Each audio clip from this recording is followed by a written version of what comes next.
انا عايز اقول حاجه فيما يخص الفيب كودينج، وبالنسبه للاشخاص اللي هم الانفلونسر اللي بيتكلموا على ان معرفش الكرسر يستخدم معرفش ايه والكلام ده كله. في حاجه عايز اقول ان كتير بيغفل عندها، مش عارف اصلا ان الانفلونسر، حتى ممكن اقول لك اصحاب الشركات بتاع الاي اي، واخدين بالهم من النقطه دي ولا لا، وهي فكره الخبره.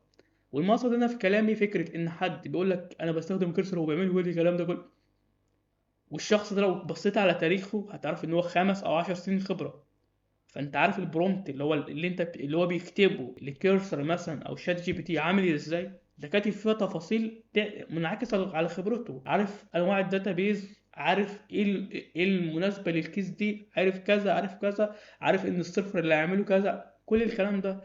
على عكس ما انا كشخص ما عنديش الخبره دي وبكتب كده مجرد تكست عادي من غير ديتيلز تكنيكال، وهو بيختار لي الاكثر عاميه اللي هو يعني الشائع في الداتا بتاعته. فهنا المشكله بقى ان الشخص لسه بيقول بسم الله الرحمن الرحيم، يسمع الكلام ده كله يروح يعمل انت ممكن النتيجه اللي شايفها كيو اي والحاجات اللي بتحصل بتطلع الانبوت اللي بتدخل المدخلات بتطلع مخرجات، ولكن الشغل اللي جوه هو اللي ممكن يبقى فيه مصايب. وده من حيث بقى، هنا بقى المصيبه من حيث الديفلوبمنت، وانت قاعد كده على الجهاز جميل ورايق مفيش مشكله، انت مش هتحس ان في فرق. ولكن نطلع برودكشن بقى، بمعنى انك انت تطلع الحاجه بتاعتك ناس تستخدمها،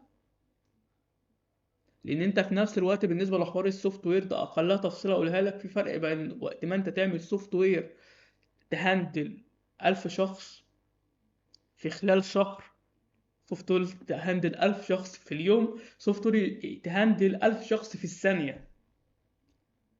الارشيتكت، وطبعا الارشيتكت ده المكونات الخاصه بالنظام ككل، زي نظام الداتابيز، البروتوكولات، الفريم ورك، كل ده بيختلف من حاله لحاله، فاهم؟ فانت تعمل حد يقول لك واحد اتنين تلاته وكذا فتروح، وحتى انت بالنسبه لك عشان ما عندكش خبره مش هتسال الاسئله الصح للكاستمر بتاعك، تعمل مصايب. تمام؟ اللي هو اذا كان لقيت، اذا بالحظ لقيت واحد مش هتلاقي التاني في نفس الوقت. ايه وقت ما تروح واذا كنت انت اصلا بتدور على شغل وتروح انترفيو وتتسأل، طبعا الاسئله بتبقى مرتبطه بالبرودكشن اكتر من الديفلوبمنت، مش هتعرف تعمل اي حاجه.